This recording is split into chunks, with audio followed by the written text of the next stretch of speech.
Hola, muy buenos días. Bienvenidos a la primera Semana Nacional de Inversión en Primera Infancia, Transformar a México desde la niñez. Se llevará a cabo del 17 al 20 de agosto, de 11 de la mañana a 12:30, hora de México, en donde se realizarán 4 conversatorios diferentes cada día en torno a la importancia estratégica de la inversión en primera infancia en México. Y hoy, lunes 17 de agosto, nuestro tema del día es la importancia de invertir en primera infancia para la construcción del bienestar. Estamos transmitiendo en vivo por Zoom y en Facebook Live de las redes del Pacto por la Primera Infancia. Por favor, compartan esta transmisión y ayúdenos a difundir sus contenidos con los hashtags La Niñez Importa y Primero la Niñez. Si tienen alguna pregunta para nuestros panelistas, pueden escribirla en cualquier momento, ya sea en el chat de preguntas y respuestas que tenemos aquí en Zoom o a través de la plataforma de Facebook. Se hará una selección de estas preguntas y se harán las más recurrentes, que son las que compartiremos con el moderador y los panelistas responderán al final. Al concluir esta semana, todos los asistentes registrados recibirán un correo electrónico de agradecimiento en el cual les compartiremos una liga con los materiales que los panelistas nos expongan. Estos se subirán a un repositorio al concluir cada sesión.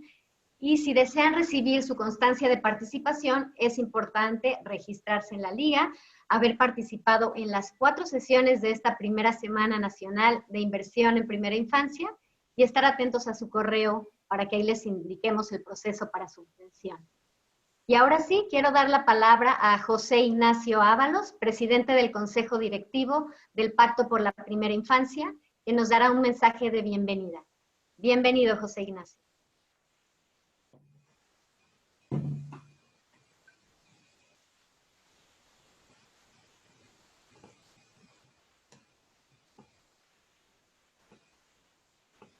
Vamos a abrir el micrófono de José Ignacio Ábalos para que nos pueda dar la bienvenida.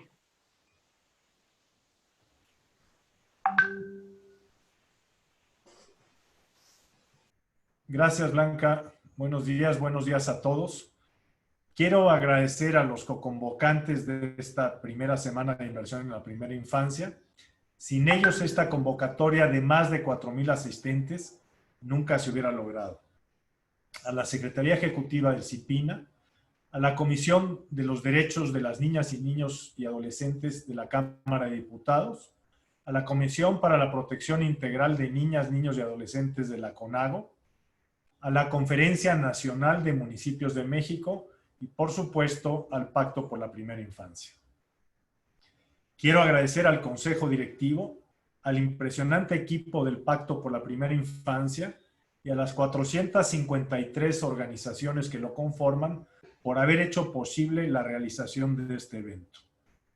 Agradecer también a los 4,034 personas registradas, entre ellos legisladores y legisladoras federales y locales, regidores y regidoras municipales, servidores públicos de los poderes ejecutivo, federal, estatales y municipales, secretarías ejecutivas de los CIPINAs en los estados, a las diversas secretarías de salud, educación, de bienestar o desarrollo social, de Hacienda y de Finanzas, a los sistemas DIFs, a los representantes de los medios de comunicación, a muchísimas organizaciones defensoras de los derechos de la niñez, a organismos internacionales, a universidades e instancias académicas y a otras muchas redes y colectivos amigos nuestros del Pacto por la Primera Infancia.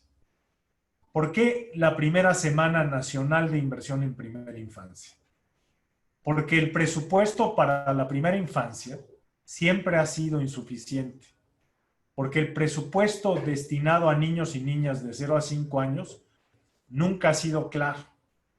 Porque el presupuesto asignado per cápita a los mexicanos siempre ha sido el menor, el destinado a los niños de la primera infancia. Porque no obstante haber logrado subir a garantía constitucional temas como el derecho a la educación inicial, o logrado el mandato de construir una estrategia nacional para la primera infancia, la ENAPI, misma que hoy ya existe y todos hemos apoyado, no se le ha asignado un presupuesto específico ni a esta, ni a la RIA, que es la Ruta integral de atención, ni a las herramientas necesarias para desplegarlas. Porque, no obstante la hoy rotunda coincidencia de todos los sectores y contundente evidencia que la atención a la primera infancia es la mejor forma de lograr construcción de capital humano, bienestar y movilidad social, los recursos siguen asignándose a programas menos prioritarios, pero con mayor retorno político. Hoy, la situación de la primera infancia por sí sola es frágil, preocupante y delicada. La actual pandemia también ha venido a potenciar su deterioro ante un escenario en donde están en aumento las cifras de pobreza y desempleo, hambre y desnutrición infantil, en donde hay una disminución grave y preocupante de las coberturas de vacunación, donde el programa de estancias infantiles fue cancelado y no se ha construido nada que lo sustituya, donde tenemos una reducción importante en consultas pediátricas, así como la disminución en el registro de miles y miles de niños y niñas que nacerán durante este periodo, y en donde también nos encontramos con una oferta insuficiente para cumplir con el mandato de educación inicial, además de un aumento sin precedentes en los índices de violencia intrafamiliar y con una preocupante realidad que dificulta el que los padres de familia puedan lograr un cuidado cariñoso y sensible con sus hijos. Es este escenario el que nos enfrenta a la casi ya inevitable riesgo de que en México esta sea una generación perdida. Una generación perdida de 12.5 millones de niños de 0 a 5 años que recibió la presente administración, más los 13 millones que habrán de nacer durante la misma. Una generación perdida conformada por más de 25 millones de niños y niñas de la primera infancia.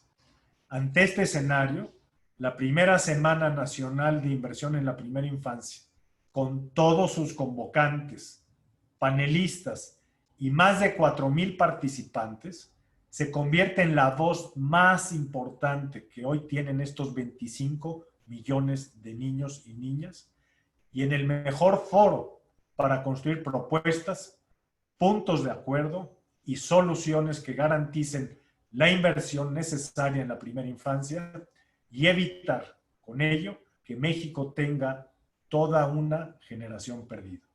Sean pues todos muy bienvenidos. Muchas gracias, José Ignacio. Ahora quiero presentar a nuestra moderadora del día de hoy. Es Eva Fernández, gerente de Desarrollo Infantil Temprano de FEMSA. Bienvenida. Muchas gracias, Blanca. Gracias a todos por acompañarnos. Como saben, los primeros años de vida son determinantes para el desarrollo físico, intelectual y social de todas las personas.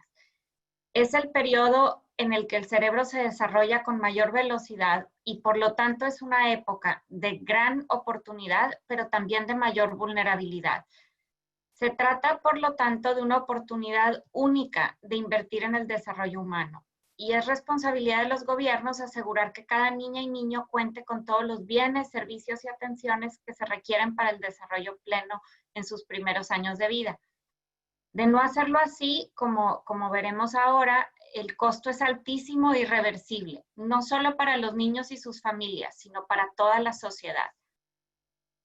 Cuando los gobiernos invierten en programas de primera infancia, se puede impactar de manera determinante el desarrollo de los niños, particularmente de aquellos más pobres. Invertir en esta etapa es una de las formas más eficaces que los gobiernos tienen para mejorar la movilidad social y garantizar el país que todos soñamos, un país con oportunidades, más equitativo, más próspero y pacífico. En el panel de hoy, la importancia de invertir en primera infancia para la construcción de bienestar, vamos a abordar 3 dimensiones fundamentales de la inversión en primera infancia, de la mano de 3 reconocidos expertos. En primer lugar, vamos a hablar de la obligación del Estado mexicano invertir en la primera infancia a través de una revisión de los principales instrumentos legales en la materia. en la voz de la doctora Mónica González Contró, abogada general de la UNAM. En segundo lugar, analizar por qué resulta redituable en términos económicos priorizar la inversión en la niñez en términos de los efectos que tienen las intervenciones de calidad en primera infancia en las niñas y niños. Cómo estos persisten a lo largo del tiempo con la participación del doctor Jorge Luis García, que es un economista experto en desarrollo infantil temprano y en formación de capital humano. Y finalmente, haremos un llamado urgente a la acción, abordando las oportunidades y los posibles costos de la inacción por parte de las autoridades de la mano del doctor Norbert Chadi, economista en jefe del sector social del Banco Interamericano de Desarrollo. La mecánica del panel va a ser la siguiente. Les voy a dar la palabra a cada uno de los panelistas después de presentarlos brevemente. Tendrán cada quien 15 minutos y yo los voy a ayudar con el control del tiempo. Después vamos a hacer una ronda de preguntas y respuestas para profundizar en la conversación y cerraremos con algunas conclusiones. Si están todos de acuerdo, vamos a empezar con la doctora Mónica González Contró. La doctora Mónica González Contró es licenciada en Derecho por el Instituto Tecnológico Autónomo de México, maestra en Necesidades y Derechos de la Infancia y de la Adolescencia de la Universidad Autónoma de Madrid. Es doctora en Derechos Fundamentales también por la Universidad Autónoma de Madrid y es abogada general de la Universidad Autónoma de México e investigadora en el Instituto de Investigaciones Jurídicas de la UNAM, especializada en el tema de los derechos de los niñas, niños y adolescentes, y coordinadora del Diplomado sobre el Derecho a la No Discriminación. Fue consejera honoraria de la Comisión Nacional de Derechos Humanos y de la Comisión de Derechos Humanos del Distrito Federal. Gracias, Mónica. Te escuchamos. Muy buenos días a todas y a todos. Pues es para mí un honor estar participando en este importante foro, ¿no? De un tema, pues, que lo que se verá, ¿no? A lo largo de las intervenciones, pues es un tema de fundamental importancia para el desarrollo en todos los sentidos de México. Y agradezco de verdad de manera muy sincera a todas las instituciones convocantes por el esfuerzo y pues por el honor de invitarme a estar el día de hoy compartiendo con ustedes algunas reflexiones. El tema que vamos a desarrollar en estos minutos son los fundamentos éticos y jurídicos de la obligatoriedad de la inversión en la primera infancia, de la Convención a las leyes subnacionales. La idea fundamental de esta presentación es que existe una obligación ya para el Estado mexicano, está reconocida en las leyes, por lo tanto no hay una opción de discrecionalidad para decidir si se hace o no esta inversión, sino que pues vamos a ver todos los fundamentos, pero antes que eso vamos a desarrollar desde la perspectiva ética cuáles son estas obligaciones y por qué éticamente también encontramos muy buenas razones para invertir en la primera infancia. De tal manera que primero abordaremos esto, como yo le he nombrado la deuda histórica, porque es algo que ya se señalaba. La primera infancia pues ha sido objeto de poca atención, poca claridad en relación con las políticas, ¿no? Vamos a explicar por qué es esto. Y después nos iremos a las obligaciones de fuente internacional, a las obligaciones constitucionales, a las obligaciones legales y finalmente abordaremos unas conclusiones.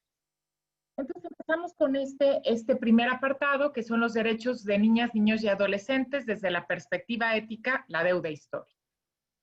Niñas, niños y adolescentes, y en especial la primera infancia que ahorita abordaremos, ha sido el grupo poblacional a quien se ha negado históricamente la calidad de personas y ciudadanos y ciudadanas.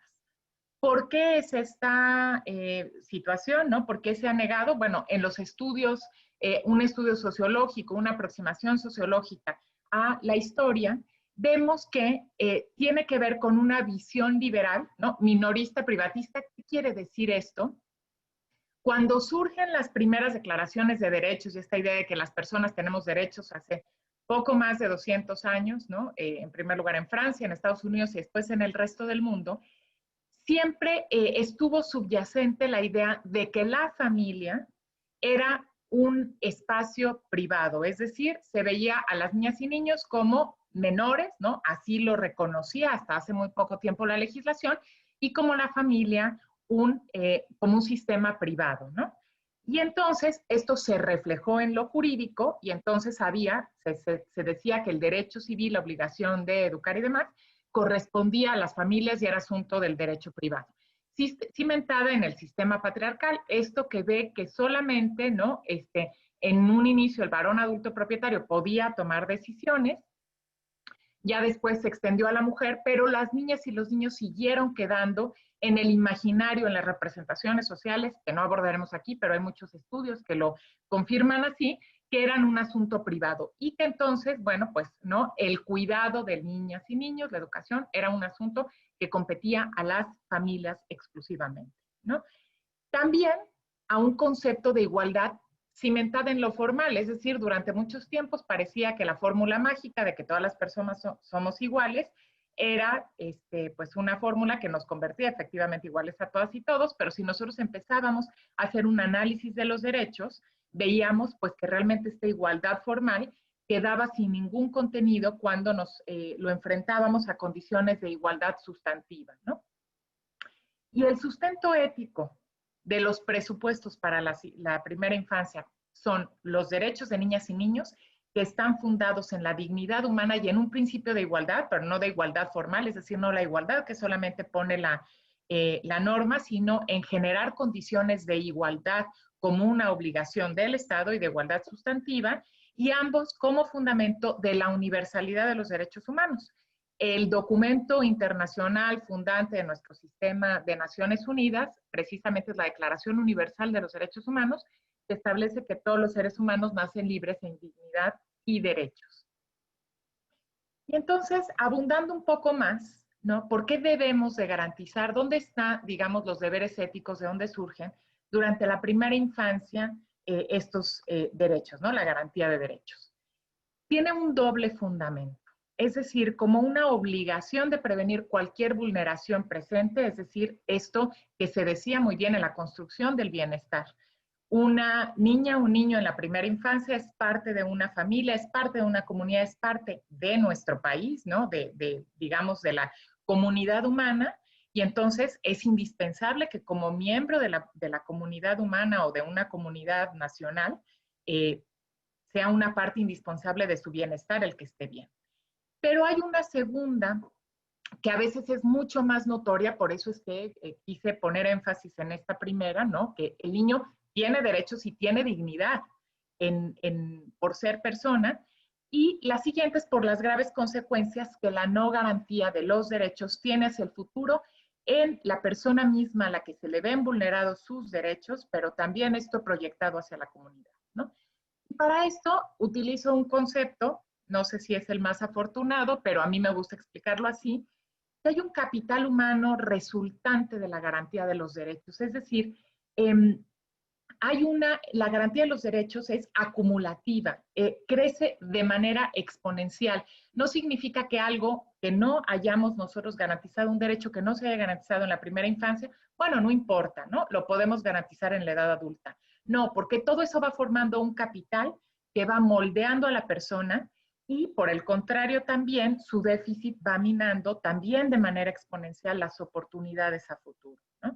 Y esto que sucede a nivel individual, ¿no? Como esto que se va formando un capital que tiene que ver desde la alimentación, también la salud, el vínculo de apego, las construcciones sanitarias del entorno, el medio ambiente, la participación, todos los derechos, tiene también una importante proyección en lo social, que no es únicamente la suma de factores individuales, no es que, bueno, todos estamos bien y la suma de lo que va a resultar esto, pues es la sumatoria. Esa es una falacia.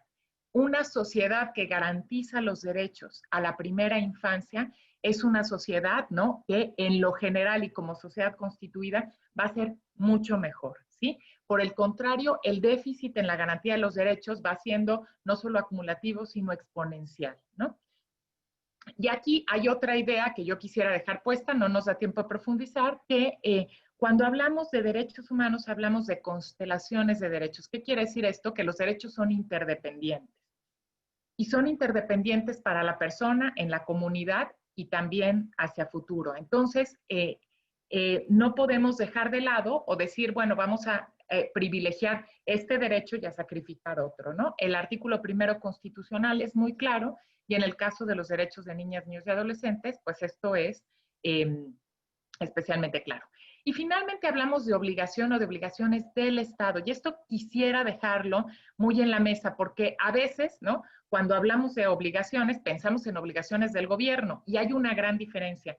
El Estado es uno, implica a los tres poderes, a todos los niveles de gobierno y a toda la sociedad. El Estado, digamos, es un concepto muchísimo más amplio, no tiene que ver, digamos, solamente con las obligaciones, con las administraciones, sino que es una obligación en la que están implicadas todas las autoridades, como dice nuestro primero constitucional, todos los órdenes de gobierno. Entonces es muy importante tener de vista esto, porque como vamos a ver, en la obligación de garantizar este presupuesto tiene un papel fundamental el poder legislativo, el poder ejecutivo y desde luego el poder judicial. Es decir, tenemos que hablar, como lo señala la Convención, de las obligaciones del Estado.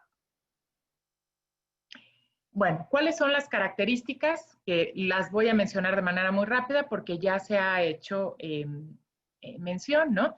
De la primera infancia, pues un crecimiento muy acelerado, ¿no? Que no se produce en otra época de la vida, el desarrollo motor y del lenguaje, la alta dependencia de las personas adultas y de las instituciones sociales, es decir, desde la familia hasta las instituciones del Estado, necesidad de un apego seguro, el desarrollo de la autonomía, es decir, desde que nace el ser humano va desarrollando esta autonomía, esta capacidad de, ¿no? de interactuar con el ambiente, una gran capacidad de aprendizaje por los medios formales e informales, y como dice la observación general número 7 del Comité de los Derechos del Niño, en la primera infancia se sientan las bases de salud física y mental, de su seguridad emocional, de su identidad cultural y personal y del desarrollo de sus aptitudes.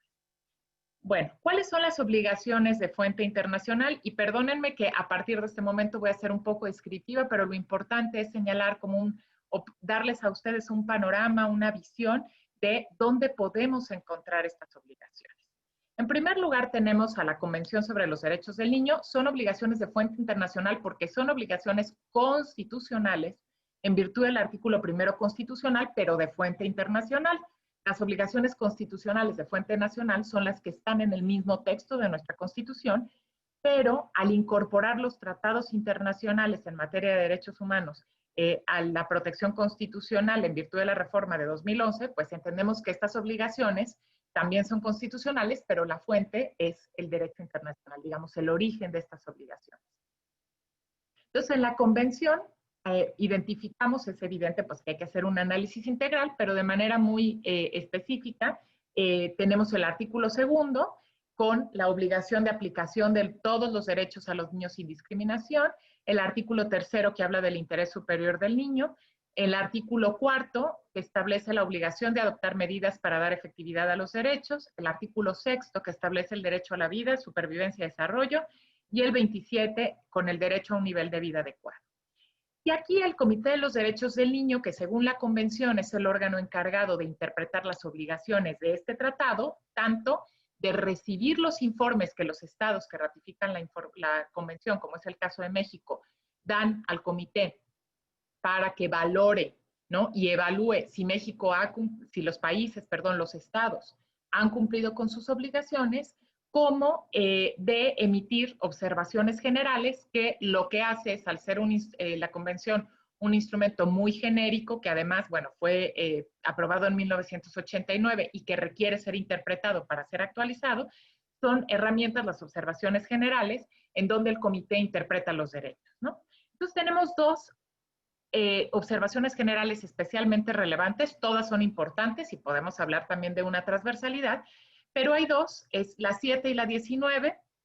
La 7 es relativa a la realización de los niños en la primera infancia, de los derechos del niño en la primera infancia, y la 19 sobre la elaboración de presupuestos públicos para hacer efectivos los derechos del niño, es decir, esto que interpreta la obligación contenida en el artículo cuarto, Y finalmente, pues también de manera muy específica, las observaciones finales sobre los informes periódicos cuarto y quinto combinados de México, que son las observaciones más recientes que hizo el Comité de los Derechos del Niño. Vamos a ver, al Estado mexicano, perdón, vamos a ver que este año le corresponde a México presentar 2 informes más al Comité de los Derechos del Niño, ¿no? Entonces vamos a irnos muy rápido. La observación general número 7, voy a destacar solo algunos aspectos, ¿no? Habla de los principios de universalidad, indivisibilidad e interdependencia de todos los derechos humanos y precisamente habla de la obligación de asignar recursos para la primera infancia, ¿no? Y nos dice que deben adoptarse y aumentarse todos los recursos.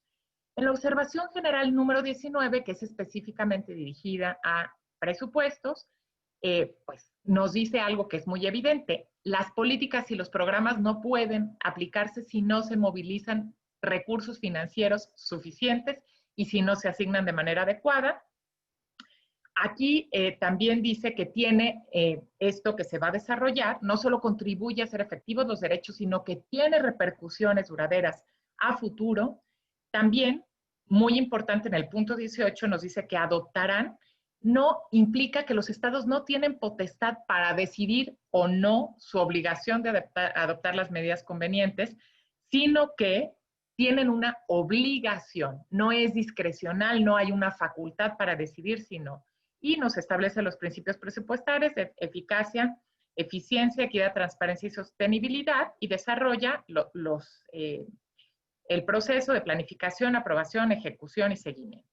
En las observaciones generales, ¿no? En las observaciones que se dan al Estado mexicano, pues muestra preocupación precisamente en materia de recursos, porque en ese momento que se acababa de aprobar la Ley General de los Derechos de Niñas, Niños y Adolescentes, no se contemplaba un presupuesto, también que, pues que los recursos locales, ¿no? Municipales y estatales no sean suficientes y que no se haya contemplado adecuadamente la previsión. Y precisamente pues le ordena al Estado mexicano, hace su recomendación, ¿no? Que se evalúen estos presupuestos y que se siga aplicando. Y ahora veremos, yo me pregunto, ¿qué informaremos en este informe que se tiene que presentar a más tardar el 20 de octubre sobre lo que hemos hecho? Me parece que pues es cuestionable que realmente se hayan atendido las recomendaciones del comité. En lo que se refiere al ámbito local, la Convención Americana sobre Derechos Humanos establece de manera genérica en el artículo 19, pues el derecho del niño a la protección del Estado, pero lo que es muy importante aquí, fíjense ustedes, es que en varias sentencias en la jurisprudencia interamericana se dice que cuando hay un incumplimiento de las condiciones para que la vida de cada niño tenga condiciones dignas y que esto tenga como consecuencia la muerte de la persona, constituye una violación del derecho a la vida imputable al Estado. Esta es una aseveración muy seria porque si no hay condiciones dignas garantizadas por el Estado, la muerte de un niño en primera infancia, precisamente por no tener acceso, por ejemplo, a agua potable, vacunación o salud, es una violación del derecho a la vida imputable al Estado, ¿no? Y esto es muy contundente. Las obligaciones constitucionales las podemos encontrar en el artículo 1, ¿no? Que establece el marco general, en el artículo 3, que ya se mencionó también al incorporar la obligatoriedad de la educación inicial, y en el artículo 4, que reconoce específicamente derechos de niñas, niños y adolescentes. Y es importante, porque vamos a ir a concluir con esto, señalar las 4 obligaciones de las autoridades. Promover, respetar, proteger y garantizar, están en el artículo 1. Promover, pues es que las personas conozcan sus derechos. Respetar significa abstenerse de realizar acciones que vulneren derechos. Proteger es impedir que las autoridades o particulares violen los derechos humanos, y garantizar es crear las condiciones institucionales materiales para el goce efectivo de los derechos. Implica la mejora continua del goce de los derechos. Y particularmente en esta 4ª obligación de garantizar reside la obligación presupuestaria. En las obligaciones legales, también la Ley General de los Derechos de Niñas, Niños y Adolescentes obliga aquí a el contemplar presupuestos, ¿no? Habla de la Cámara de Diputados, los congresos locales y la legislatura de la Ciudad de México también habla de las obligaciones de la federación, las entidades federativas y los municipios, y habla en el artículo 10, ¿no?, de precisamente tomar la obligación de tomar en cuenta las condiciones particulares de niñas, niños y adolescentes en diferentes grupos de población para proteger el ejercicio igualitario de todos sus derechos. Aquí entraría la obligación reforzada de protección de la primera infancia, porque la primera infancia, como se ha dicho y se desarrollará, tiene unas condiciones particulares. Bueno, nos aproximamos ya a las conclusiones y perdón lo rápido, no da tiempo de analizar aquí las leyes estatales, ¿no?, y locales de protección, pero precisamente pues esta obligación de la ley general se transmite a todas las legislaturas y a todos los niveles de gobierno, ¿no? Y por eso hablamos, repito e insisto, de obligaciones del Estado. Entonces, ¿cómo en concreto se cumplirían las obligaciones de promover, respetar, proteger y garantizar los derechos de la primera infancia? Y aquí nos vamos a basar también en la obligación general número 19, que es muy clara, ¿no? Hicimos una pequeña adaptación para nuestro texto constitucional, pero todo esto son citas textuales, ¿no? En primer lugar, ¿cómo promover? Pues difundir la importancia de la primera infancia, ¿no? El artículo 3 constitucional en la obligación de concientizar sobre la obligación de primera infancia es clarísimo, ¿no? Que esto es una actividad muy importante y deber del Estado, ¿no? ¿Qué significa? En términos, digamos, presupuestaria, movilizar, asignar y gastar los fondos suficientes para comunicarse y colaborar con los niños, sus familias y sus cuidadores en lo relativo a las decisiones sobre presupuestos, incluida legislación, políticas y programas. Es decir, hay que involucrar a niñas, niños y adolescentes y a sus familias, ¿no? Esta obligación de promover implica una amplísima participación social, que me parece que también es un déficit de nuestro país. Respetar, según el comité, significa pues que el Estado debe abstenerse a interferir en el disfrute de los derechos del niño, ¿no? Por ejemplo, pues discriminando a niños en decisiones presupuestarias o retirando, desviando fondos de los programas existentes destinados a que los niños disfruten derechos económicos, sociales y culturales. Esto es muy importante porque va en contra precisamente de la progresividad de los derechos humanos, que también está reconocido en el artículo 1. Proteger, pues, ¿no?, como habíamos visto en términos generales, es la obligación para impedir a terceros interferir con los derechos garantizados por la Convención y sus protocolos facultativos, ¿no? Aquí pone, pues, un ejemplo es el sector empresarial o las instituciones financieras, ¿no?, que impedir que afecten los presupuestos públicos. Y finalmente, garantizar. Y aquí me voy a quedar y voy a cerrar con esto de esta cita del Comité de los Derechos del Niño de la Observación General.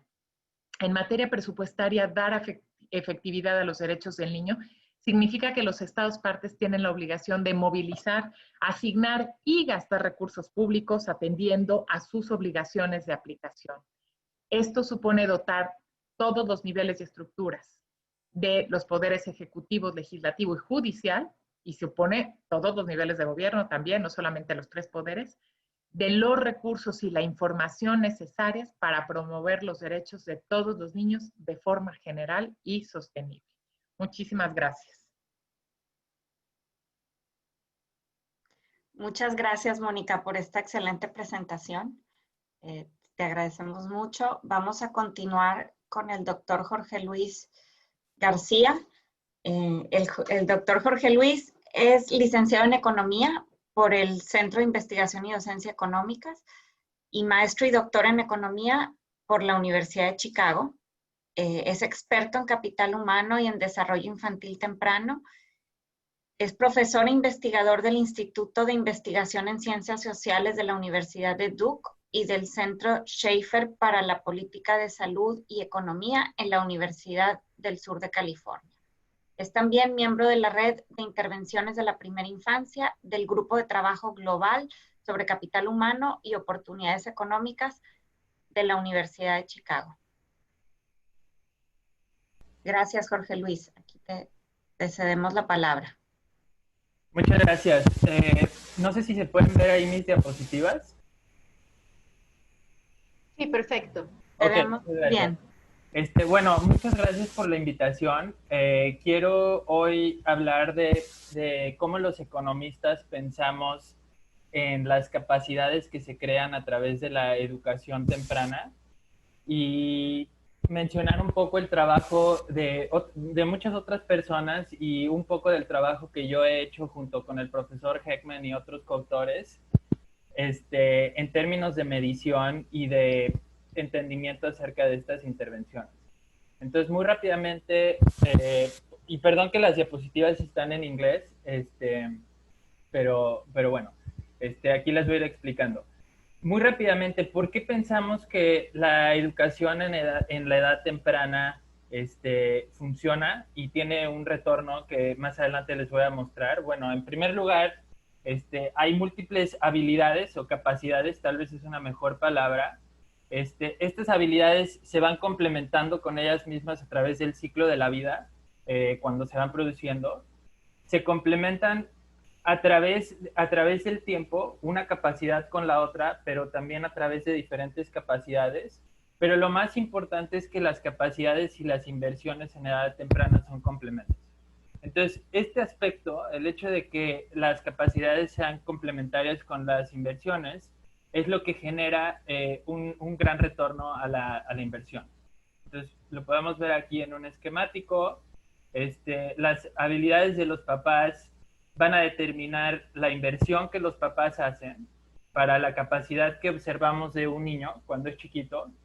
Después, esto, cuando el niño o prenatal, cuando el niño nace, esto va a determinar su siguiente capacidad junto con la inversión que los padres hagan, ¿ok?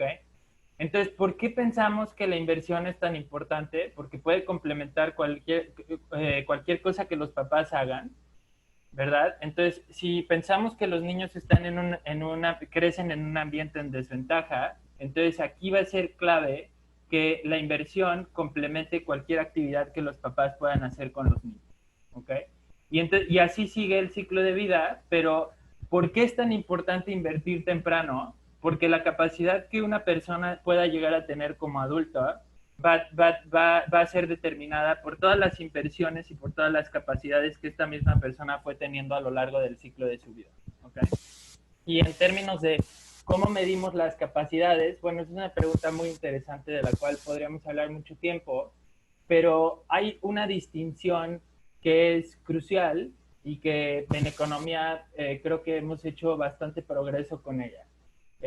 Si vamos a decir 20 o 30 años atrás, un problema que frecuentemente era encontrado es que a los niños cuando se les daba una intervención en educación temprana, se les medía su capacidad cognitiva y se veía que en un principio la capacidad cognitiva subía considerablemente, pero después los niños que no habían tenido esta intervención lograban emparejarse, ¿ok?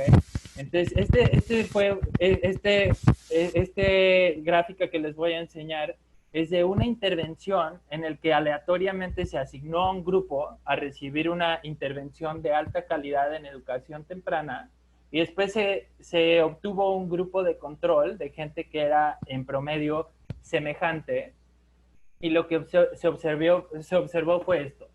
Los niños que fueron tratados al principio, después de la intervención, incrementaron su capacidad cognitiva en un examen que se les tomó cuando tenían 36 meses, 48 meses, 60 meses, 72 meses, etcétera, de edad. Y luego se les comparó con un grupo de control que no recibió esta intervención. Entonces, esta era una gráfica clásica que se mostraba y en la que se decía, bueno, pero ¿cuál es el chiste de una intervención si vamos a decir, la calificación en el examen va a subir, pero después va a bajar y después de los 5 o 6 años, los niños que fueron tratados van a ser básicamente iguales que los del control, ¿ok? En primer lugar, este es un examen estandarizado, lo que significa que el hecho de que estos niños se vayan emparejando no significa que estos niños vayan bajando en su capacidad, porque este examen está estandarizado hacia su edad. Lo único que se está comprimiendo es la diferencia entre aquellos que fueron tratados y aquellos que no fueron tratados. Pero cuando no estandarizamos ese examen, vemos que todos los niños van creciendo en su trayectoria porque van acumulando aprendizaje. Ok. Pero entonces la pregunta es, si estos niños en capacidad cognitiva van a terminar siendo iguales que los de control, entonces, ¿por qué vale la pena invertir en la edad temprana? Y ese es un tema súper fascinante. Y la respuesta directa es porque una cosa es la habilidad o la capacidad cognitiva de una persona y otra cosa es la habilidad no cognitiva o la capacidad no cognitiva. Y al final de cuentas, lo que estos programas logran es consolidar una serie de capacidades que son cruciales para que las personas se desempeñen en la sociedad, que no necesariamente tienen que ver con la capacidad cognitiva. Así que aun cuando los niños del control se emparejaron con los niños del tratamiento, mucho más tarde, 30 años después, 20 o 30 años después de que se implementó el programa, vemos que hay una diferencia en este programa, en graduación de preparatoria, en la probabilidad de estar empleado cuando estos sujetos tienen 40 años de edad, en el ingreso que tienen, en la opinión que sus empleadores tienen acerca de ellos y en o la probabilidad de que estos sujetos hayan pedido ayuda al gobierno por estar desempleados. Entonces, si hacemos un pequeño resumen de lo que de lo que he dicho, aunque los niños del control sí alcanzan a los niños de tratamiento en el corto plazo, después cuando volvemos a observar a estos sujetos cuando tienen 19, 40 años o entre 18 y 27, dependiendo de las diferentes medidas que tenemos, los niños del tratamiento están mucho mejor. Y por mucho mejor me refiero a que son 56% más probable de estar graduados de la preparatoria. Tienen $6,000 más de ingreso, y estos son dólares de 2016, más o menos equivalentes a los dólares de hoy. Mucho más probable que sus empleadores tengan una buena opinión de ellos y mucho menos probable que pidan ayuda al gobierno acerca del desempleo. ¿Okay? ¿Cómo podemos calificar esta evidencia? Bueno, podemos decir, pero este fue un programa que se implementó hace 20 o 30 años en los Estados Unidos. ¿Por qué esto sería relevante al caso de México?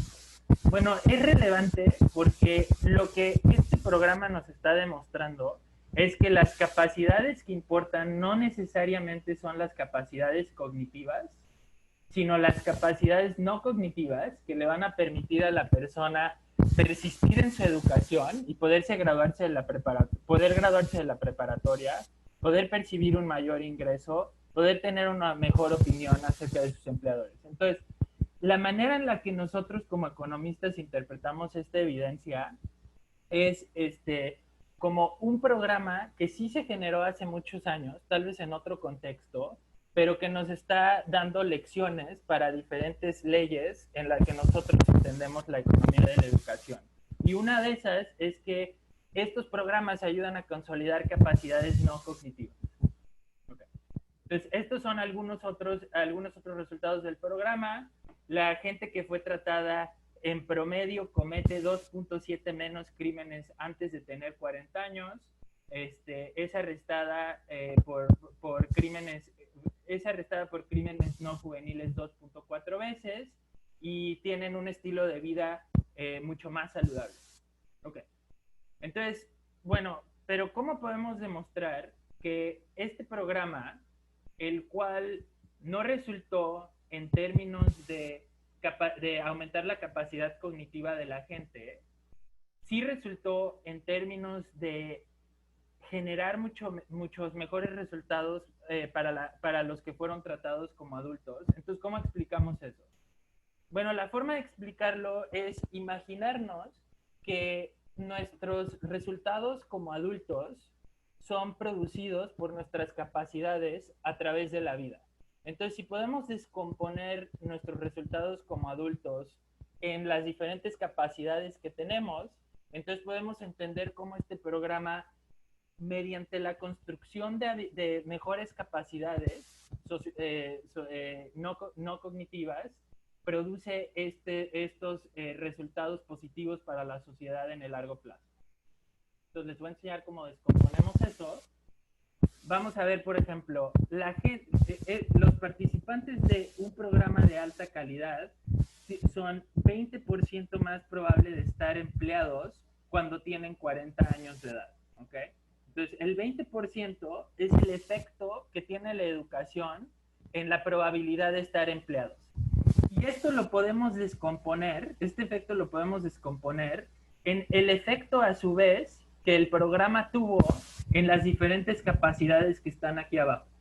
Entonces, lo que esta figura enseña es que del 100% del efecto en estar empleado, 20% tiene que ver con que la gente mejoró en su capacidad para comportarse en público, ¿ok? Pero 0% tiene que ver con un factor cognitivo, o 0% tiene que ver con la motivación académica. Entonces, el hecho de que se vea en esta gráfica que casi todo tiene que ver con la conducta, nos dice que, al menos en este programa, el cual se concentró en gente en desventaja socioeconómica o cuyos padres estaban en desventaja económica, la gran parte de los muy buenos resultados que el programa tuvo tiene que ver con una mejora en las capacidades a edad temprana en términos de conducta. Entonces, si nos regresamos a la gráfica anterior, lo que aquí indica es, si yo quiero medir algún resultado que a mí me interese, vamos a decir, empleo durante la edad adulta de una persona, y quiero entender cómo la educación en edad temprana mejoró este resultado, entonces me puedo ir hacia atrás de esta manera y me puedo dar cuenta que estas intervenciones lo que generaron fue mejores capacidades que a su vez convirtieron a esta persona en alguien cuya probabilidad de estar empleado a la edad de 40 años creció por 20%. ¿Okay?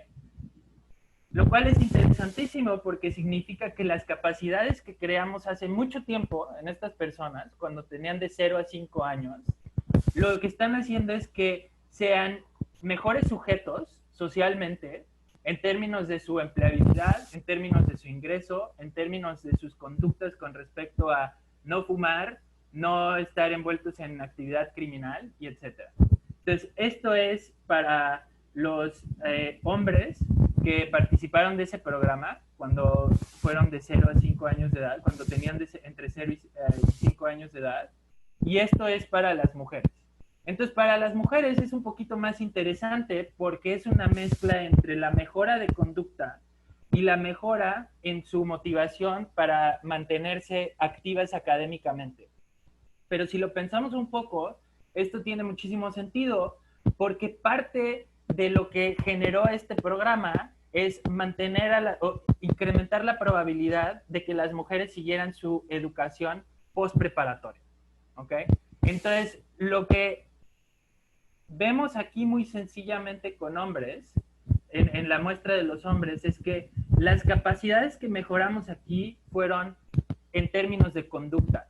Cuando en la muestra de mujeres es un poquito más complicado porque es una mezcla entre mejorar la conducta y mejorar la motivación académica para que puedan continuar su educación y entonces se vuelvan más empleables, menos probables a pedir ayuda al gobierno por temas de desempleo y etc. Okay.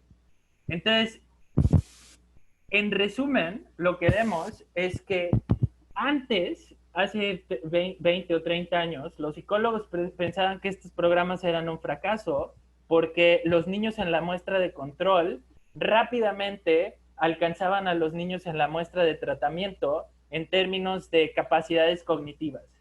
Pero realmente, cuando vemos los resultados a largo plazo del programa, las capacidades cognitivas no importan tanto como las capacidades de motivación o las capacidades de mantenerse con buena conducta.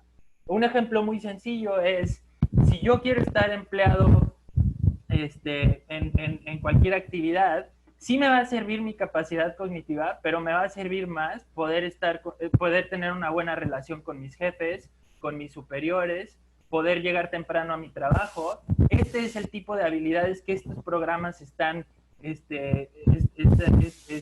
motivando a los participantes a tener, y estas capacidades son súper importantes para la mayoría de la población.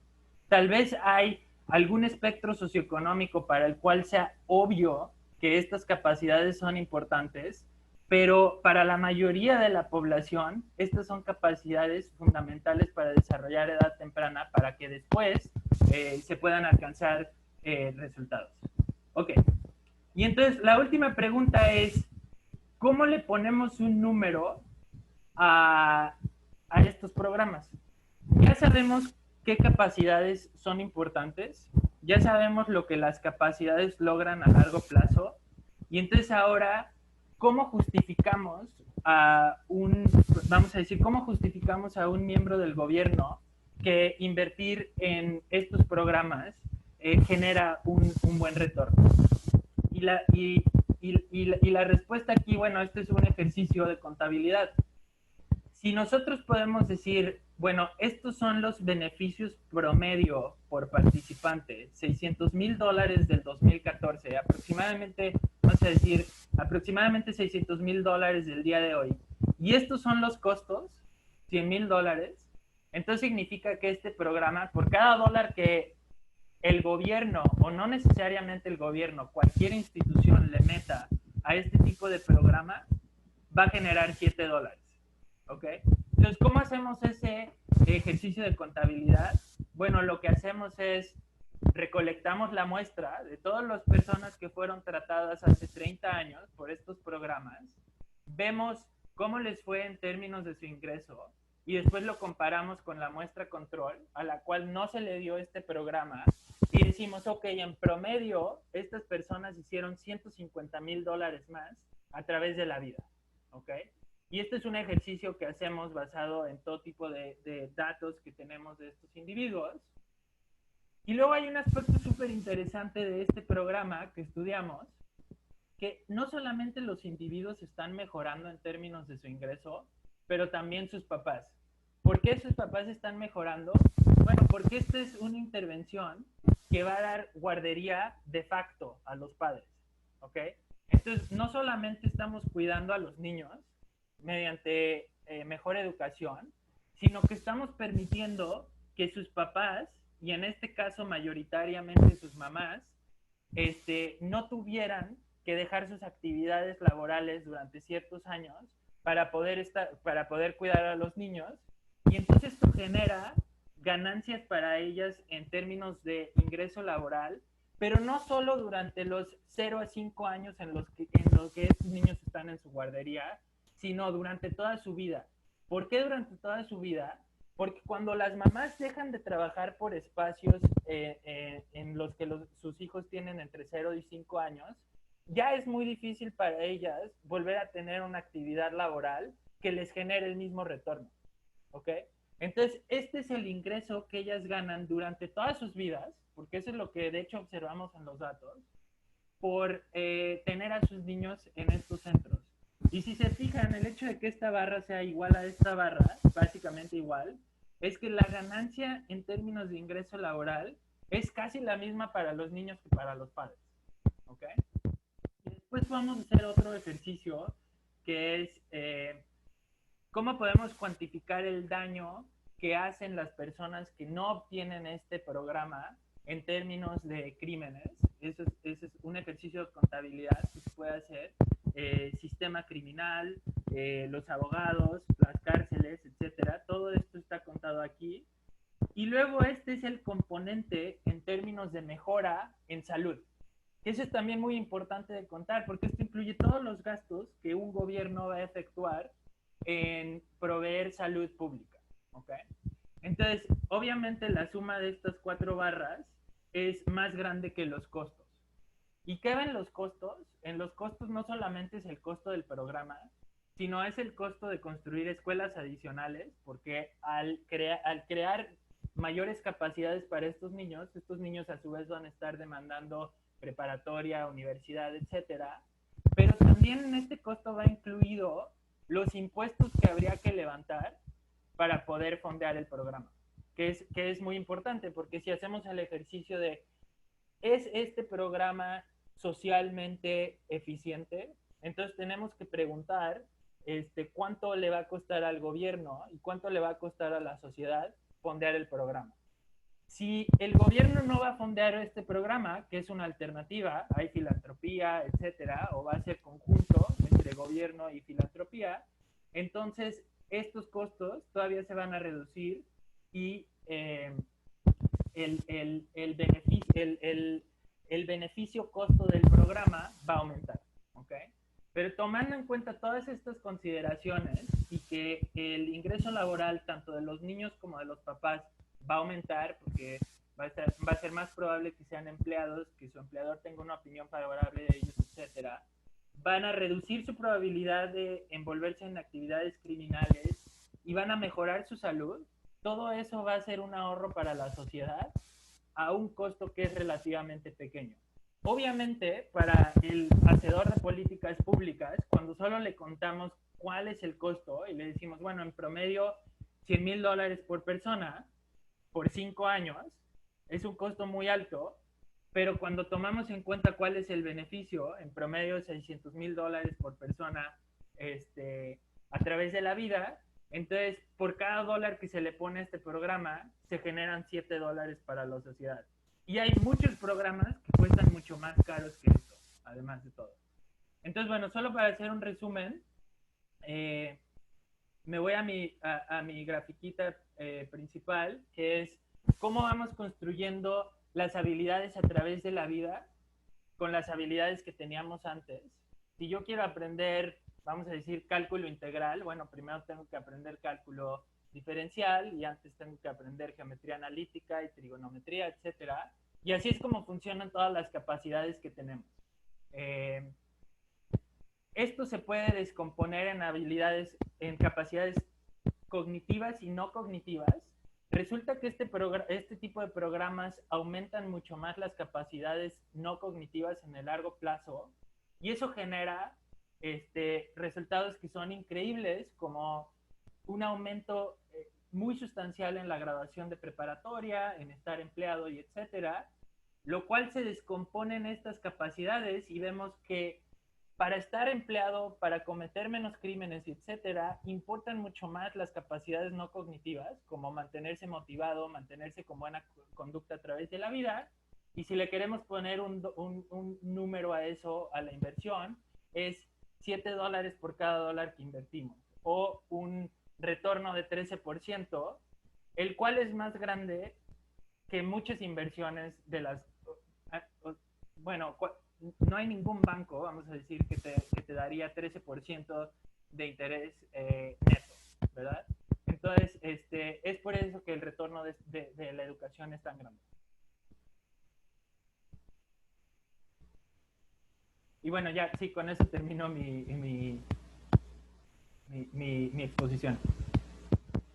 Muchas gracias, Jorge Luis. Gracias. Sí, la verdad que hay que resaltar, de verdad que 13% es un retorno pues que no se ve normalmente en las inversiones y cabe resaltarlo, ¿no? Además de los beneficios sociales en reducción de crimen, como en otros hallazgos que tienen documentados.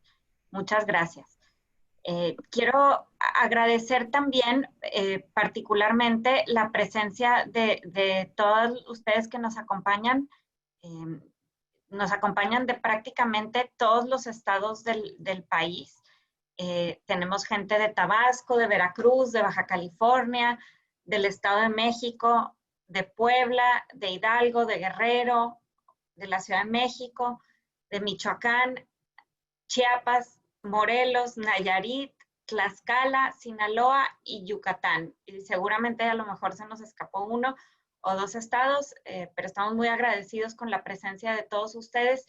Particularmente hemos visto mucha gente de municipios, de nivel municipal, y eso nos complace muchísimo porque ustedes son quienes tienen el contacto directo con los niñas, niños y sus familias, y su presencia aquí es muy importante, así que queremos reconocerla. Vamos a pasar con nuestro siguiente panelista, con el doctor Norbert Chadi. El doctor Norbert tiene una licenciatura de la Universidad de Yale y un doctorado de la Universidad de Princeton.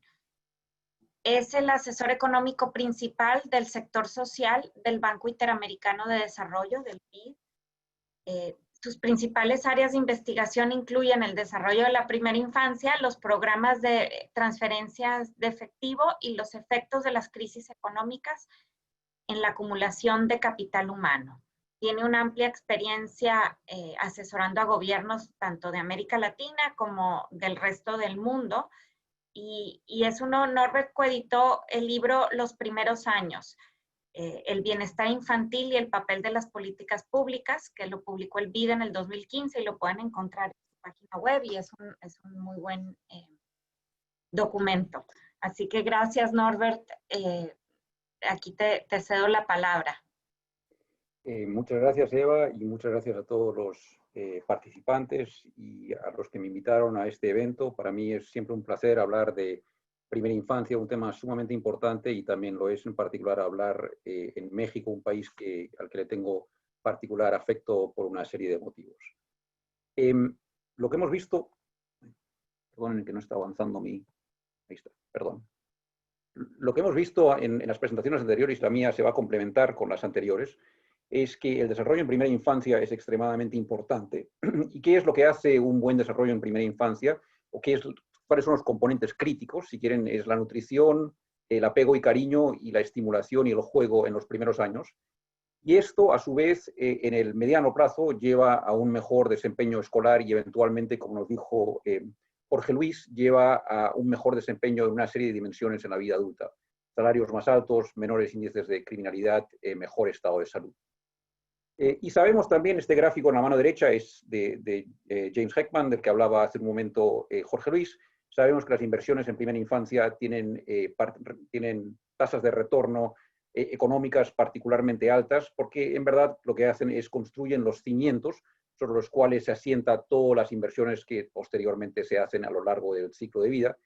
E igualmente también sabemos, la otra cara de la moneda es que los déficits en primera infancia son muy costosos y difíciles de revertir posteriormente. Entonces hay una clara justificación para la inversión en primera infancia, y hay que tener mucho cuidado de pensar antes de recortar presupuestos en primera infancia.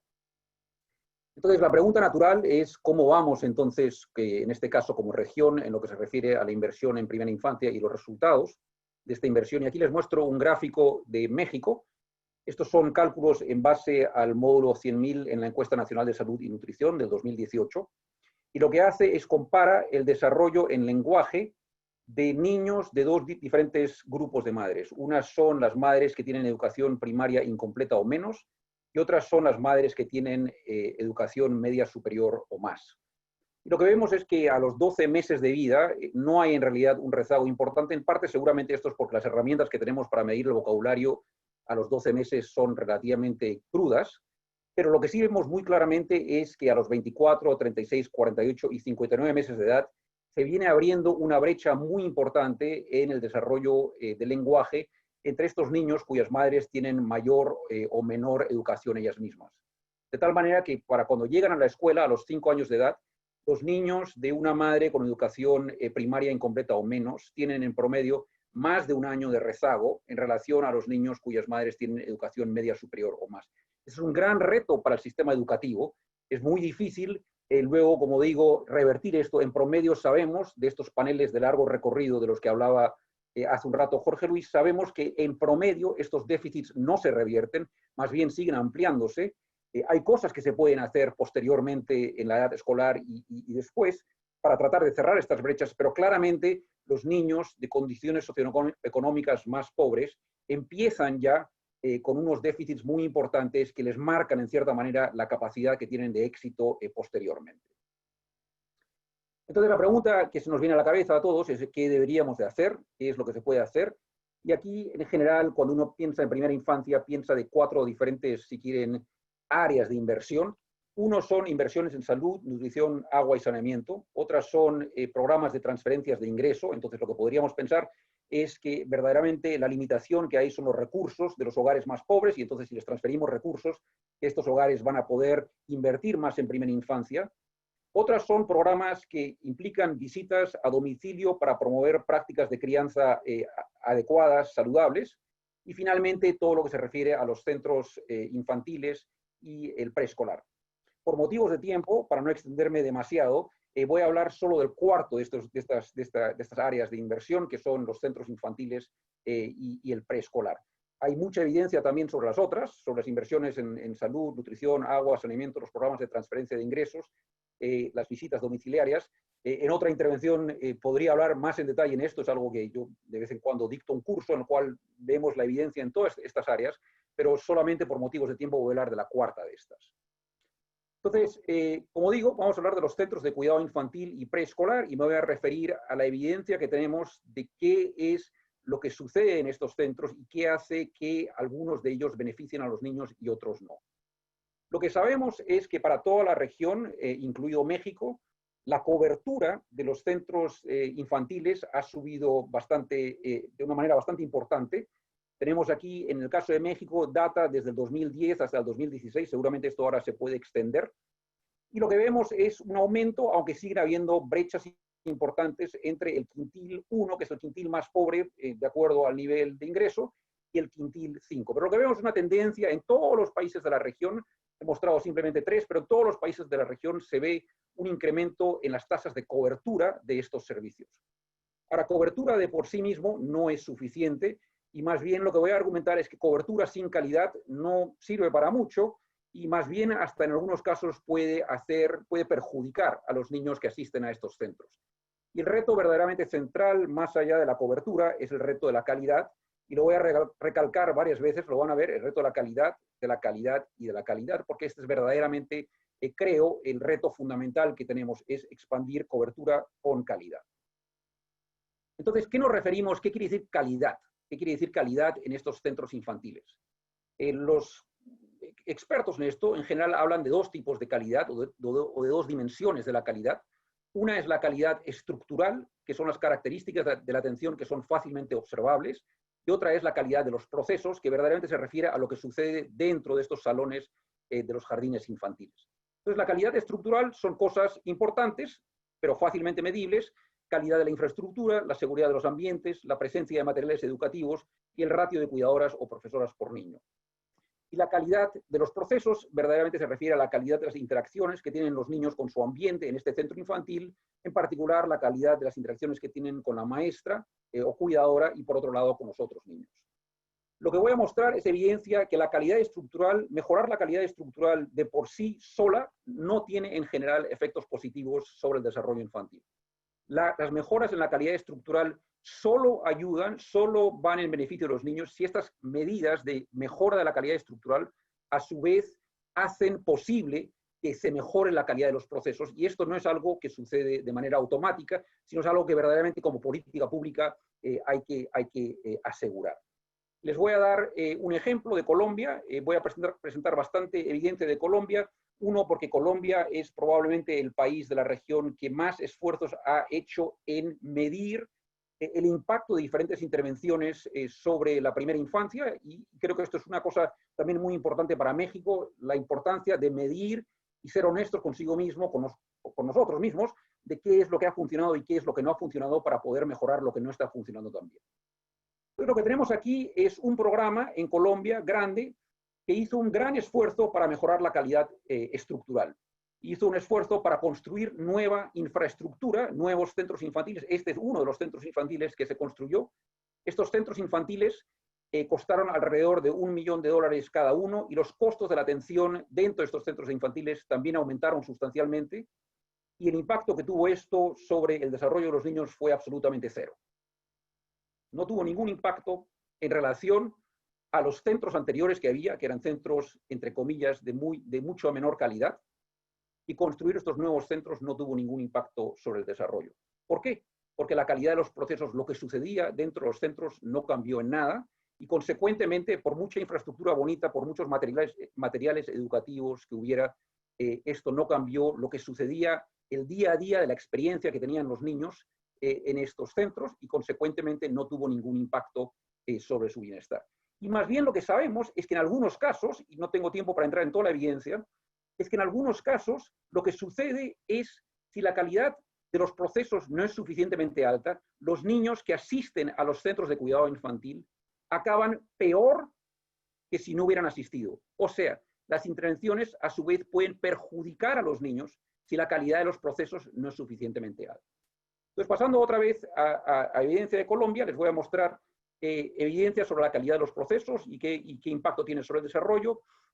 Estos son dos ejemplos, de nuevo, de Colombia y de nuevo que han sido evaluados. Esto es muy parecido a lo que hablaba Jorge Luis hace un momento, una evaluación en la cual tienes un grupo que recibe un cierto servicio, otro grupo que no lo recibe, que son equiparables de antemano, y luego ves qué les pasa en estos casos en el corto plazo. Y lo que encontramos es dos intervenciones que se enfocan directamente en tratar de mejorar la calidad de los procesos, sin mejorar la calidad estructural, y que ambos programas tienen un impacto importante sobre el desarrollo infantil, por lo menos a corto plazo. Se está desarrollando en este momento un estudio en México, precisamente para medir la calidad de los procesos, no la calidad simplemente estructural. Es una muestra de 429 aulas en 247 centros del DIF, tanto CAICS como CADIS, del IMSS, del ISSSTE y la SEP, que atienden a menores de 3 años.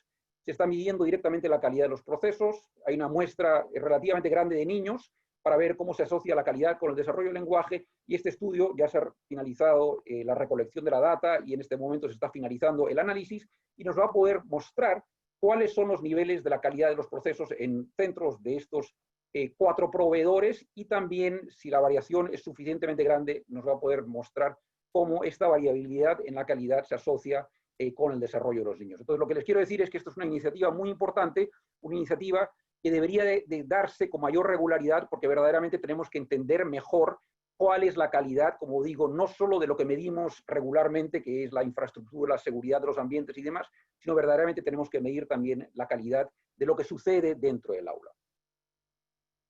Esto también nos da algunas luces sobre qué tipo de intervenciones tienen o no tienen sentido. Y como han visto, lo que he dicho hace un momento sobre la calidad de la calidad estructural y la calidad de los procesos, las intervenciones que no tienen sentido son cosas como mejorar infraestructuras sin mejorar procesos, o solo supervisar los parámetros estructurales, o dar dotar de nuevo material a los centros y no dar capacitación en su uso. Entonces, todo lo que mejora la calidad estructural o solo mide la calidad estructural, de por sí solo no va a tener ningún impacto en general. Lo que sí tiene un impacto es si se combina la mejora en la calidad estructural con mejoras en la calidad de los procesos, y aquí el eje central no es tanto la infraestructura o los materiales, sino el eje central es el recurso humano y cómo se usa el recurso humano. Entonces se necesitan currículos estructurados, pero con contenidos pedagógicos, capacitación de las maestras en estrategias pedagógicas que les ayuden dentro del aula, y el acompañamiento y supervisión de manera regular.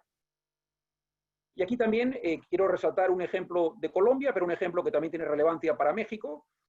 Un ejemplo es el programa IO2 en Colombia, que da atención a alrededor de 13.000 niños de muy bajo nivel socioeconómico en 25 ciudades. Son niños, en ese sentido es parecido también al estudio del que nos hablaba Jorge Luis hace un momento, con un énfasis particular en la calidad de los procesos. Usa un currículo estructurado, pero el aprendizaje es a través del juego y la exploración, una capacitación muy intensiva de las maestras. Esto tiene un costo, obviamente, no es un costo descomunal en comparación a los servicios que normalmente da el Estado. Tiene un impacto aún en el muy corto plazo sobre el desarrollo del lenguaje y cognitivo, y en este momento se está conversando con las autoridades de diferentes estados para hacer una réplica de este piloto en México. De hecho, se iba a lanzar ya, pero por los efectos de la pandemia se ha tenido que retrasar. Esto, de nuevo, es importante, y es también importante medir el impacto que pueda tener algo así en el contexto de México, para verdaderamente entender qué es lo que se puede hacer para mejorar la calidad de los procesos y, consecuentemente, el desarrollo de estos niños.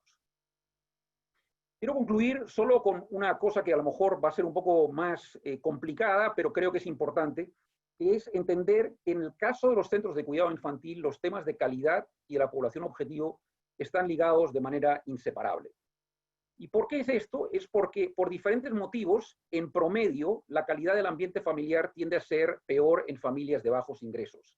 Y esto lo sabemos no porque lo diga yo, lo sabemos en una serie de levantamientos de data en muchos países, y lo sabemos ahora también para México, de acuerdo a la ENSANUD, que en hogares de condición socioeconómica más baja, la probabilidad de que los padres lean o jueguen con los niños es menor, hay una mayor probabilidad de que se discipline a los niños con castigos corporales severos y una menor calidez en las interacciones que se tienen con los niños. Esto no es un juicio de valor, esto es simplemente los hechos que nos muestran las encuestas cuando les preguntamos a los padres por las actividades que hacen con sus hijos.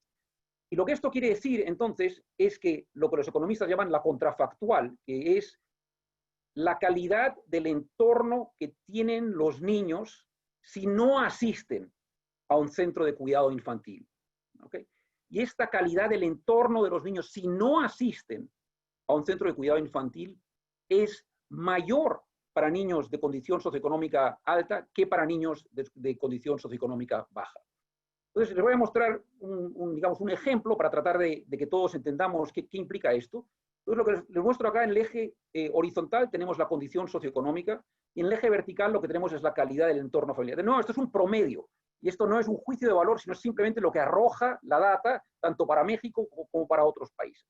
Entonces, nos podemos imaginar tres niños, un niño Héctor de una familia muy pobre, una niña Susana de una familia, si quieren, de ingresos medios bajos, y un niño Alberto de una familia de condición socioeconómica más elevada. Y imaginemos ahora un programa que da una calidad de la atención C1, es un nivel de atención, y ¿qué es lo que hace este programa? Obviamente un niño como Héctor se beneficia de asistir a este centro, en este caso, se beneficia porque la calidad del entorno en el centro es mayor que la calidad del entorno familiar que tiene este niño. Ahora cogemos a la otra niña, Susana. Para esta niña no hay ni una ventaja ni un perjuicio de asistir a estos centros, pero tenemos otro niño que se ve perjudicado de asistir a estos centros, se ve perjudicado porque la calidad no es muy alta y la calidad del entorno familiar que tiene es más alta.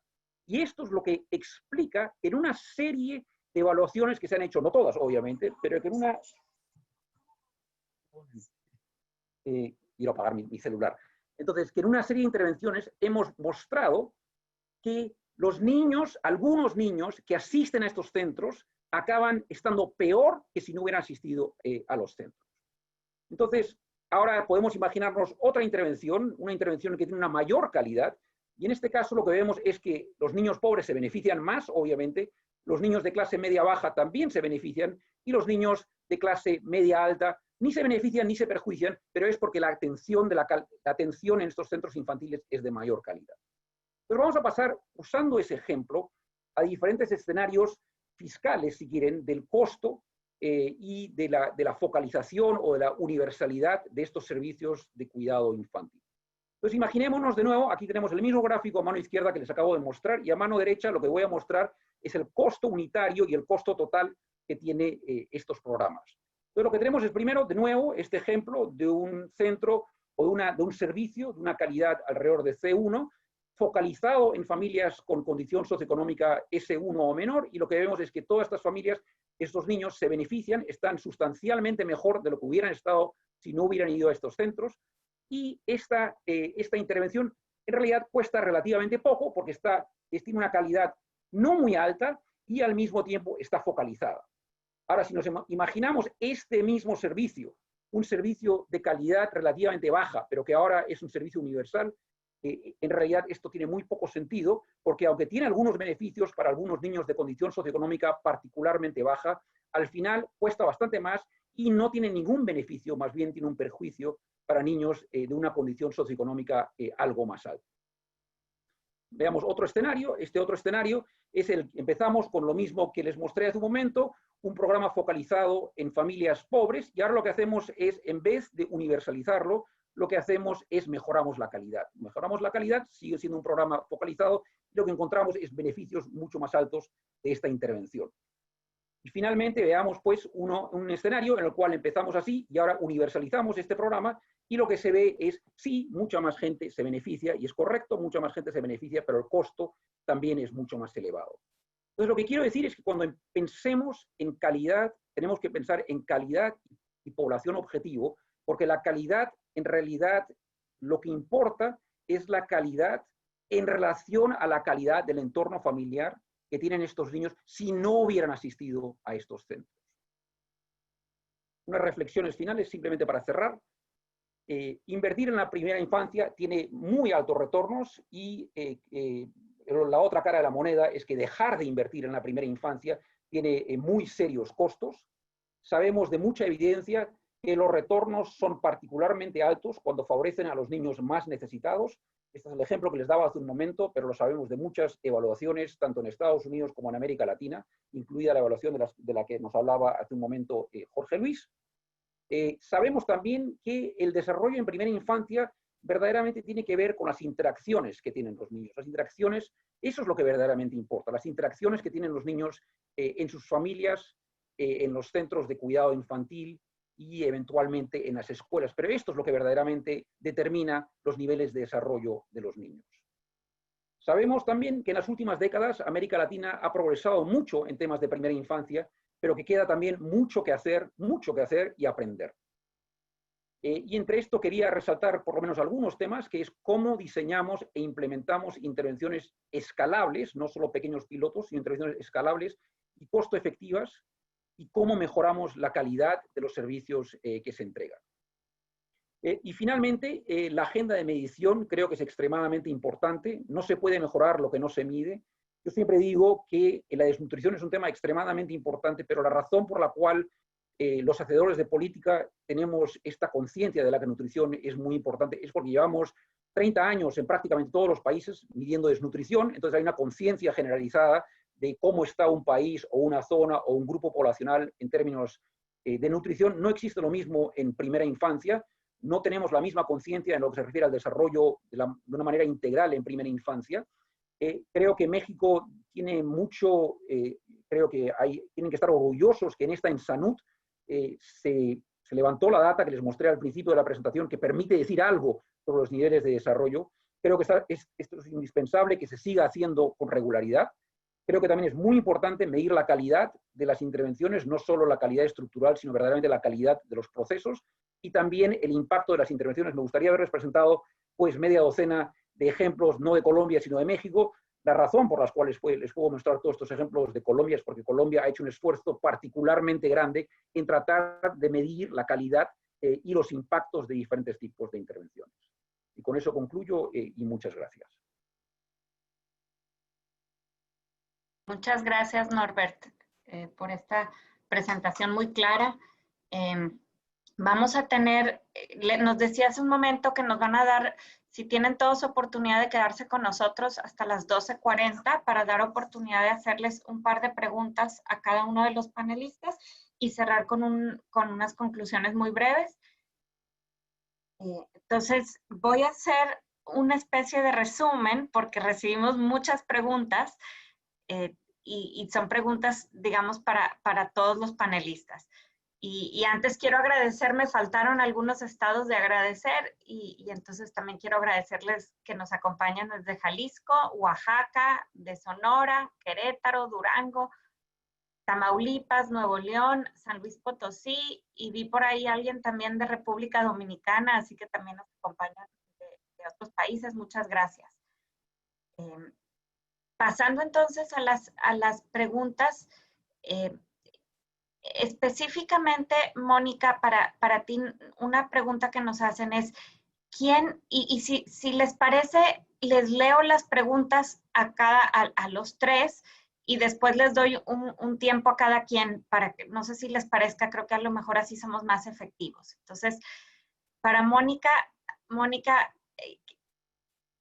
una pregunta que nos hacen es, ¿quién y qué éxito podría tener el interponer una denuncia ante la Comisión Interamericana de los Derechos Humanos por el incumplimiento de la obligación de inversión en primera infancia? Y también nos hacen una pregunta sobre si hay algún presupuesto específico como obligación del Estado de garantizar la educación en la primera infancia dentro de las instituciones para los niños con alguna discapacidad o condición de vida. Si les parece, déjame pasar para hacerles también un par de preguntas a Jorge Luis y a Norbert y así nos vamos de esa forma cerramos con cada quien respondiendo algunas preguntas.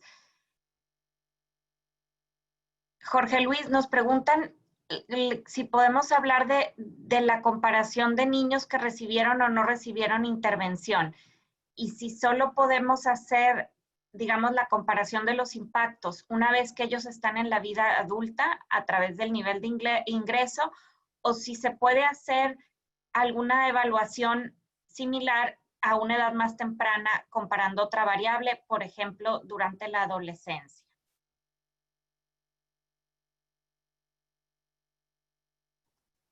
Y, a ver, perdónenme, es que fueron muchas preguntas.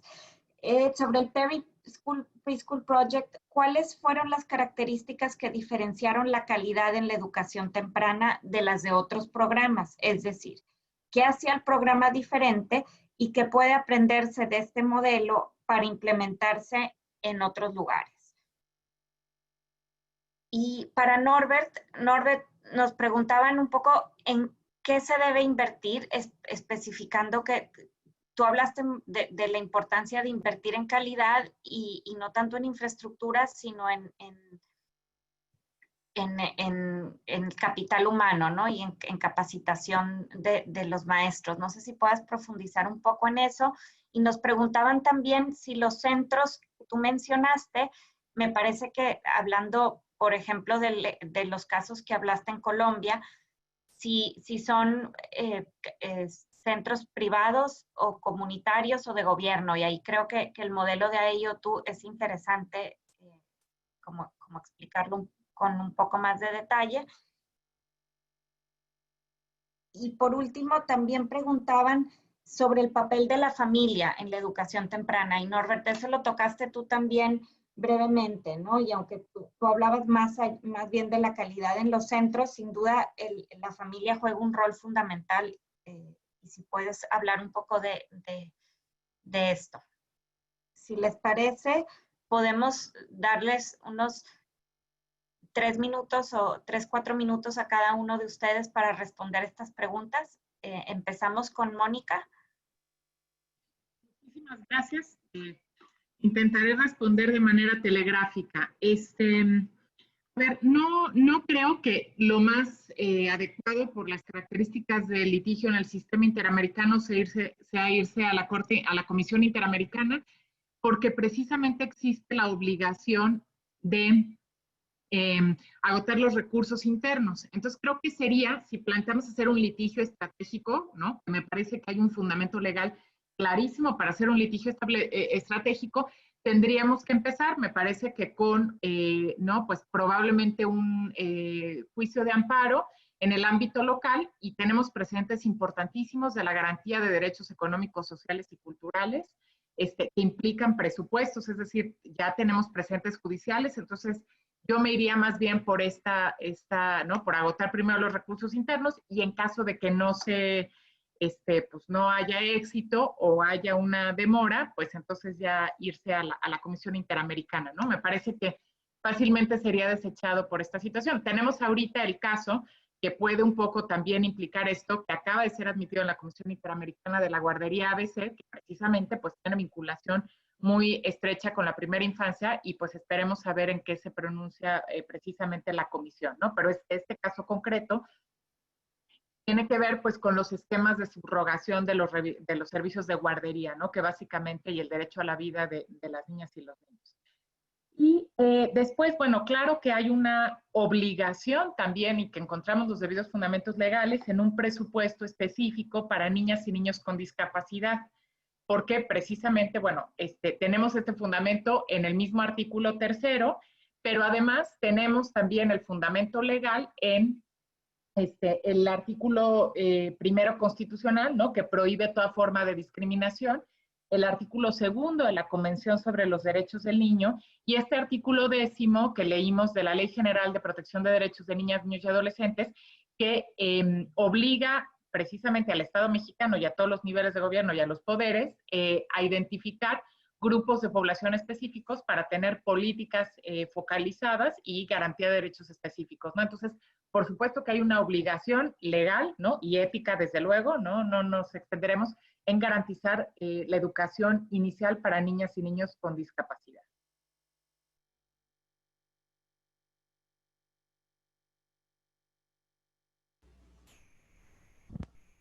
Muchas gracias, Mónica. Nos vamos con Jorge Luis. Ok, aquí apunté las preguntas. En cuanto a la primera pregunta, toda la evidencia que yo mostré es de dos programas, el programa Perry y el programa ABC, y todos los resultados son comparando el promedio de las personas que aleatoriamente fueron escogidas para ser tratadas con las personas que aleatoriamente fueron escogidas para ser no tratadas. Y lo que hace esta muestra muy especial es que en el largo plazo, hasta que estos participantes cumplen 40 años, podemos observar estos resultados. En cuanto a la adolescencia, yo creo que esa es una muy buena pregunta, porque ahí es cuando las capacidades se empiezan a notar, el cambio en las capacidades, y 2 o 3 de los resultados interesantes que hemos visto ahí es un decrecimiento en la probabilidad de estar embarazada, para las mujeres, para la muestra de mujeres que estén embarazadas durante la adolescencia, y también uso de drogas y uso de tabaco temprano, que toda la evidencia en economía de salud indica que estas adicciones se forman en edad temprana. Así que esta disminución en probabilidad es muy importante porque se cristaliza en mucho menos probabilidad de convertirse fumadores en edad adulta. Y bueno, en términos de cuáles son las características de estos programas y qué hacían, estos programas Perry y ABC difieren, de hecho, en lo que hacían, y yo creo que Norbert va a expandir un poco más en esto con la pregunta de la calidad, pero 2 o 3 palabras en términos de esto. En el programa ABC, este fue un programa muy intensivo porque fue de edad 0 a 5, de edad 0 a 2, y yo soy bastante fanático de algo de lo que Norbert dijo en términos de que debe haber alta concentración en términos de nutrición.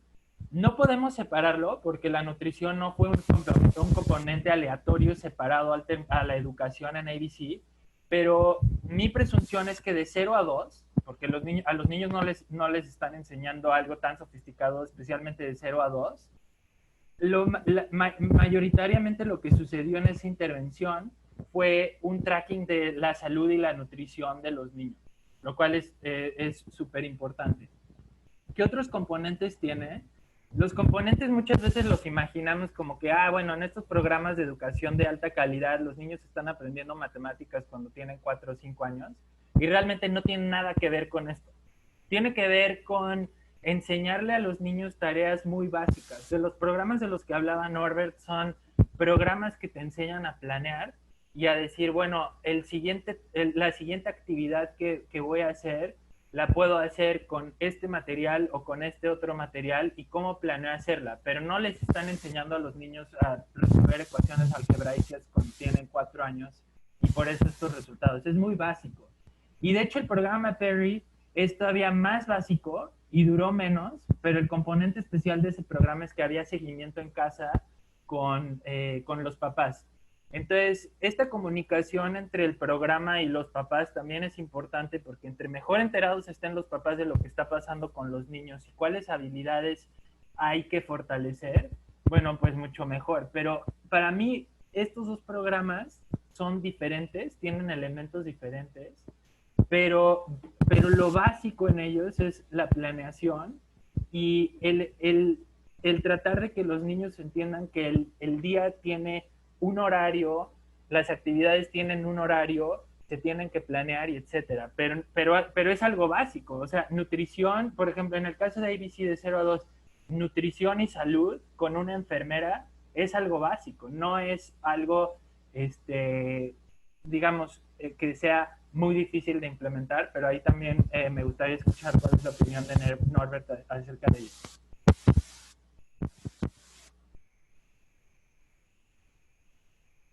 Gracias. Muchas gracias, Jorge Luis. ¿Puedo mostrar Dale, Norbert. una cosa, un momentito? ¿Puedo compartir pantalla una cosa muy breve? Claro. Entonces, miren, Esto, ¿se ve lo que tengo ahí? Ya se ve. Miren, esto es es una cita que a mí me gusta mucho, porque habla de qué quiere decir esto de tener mejor calidad de procesos, porque si no suena un poquito a chino.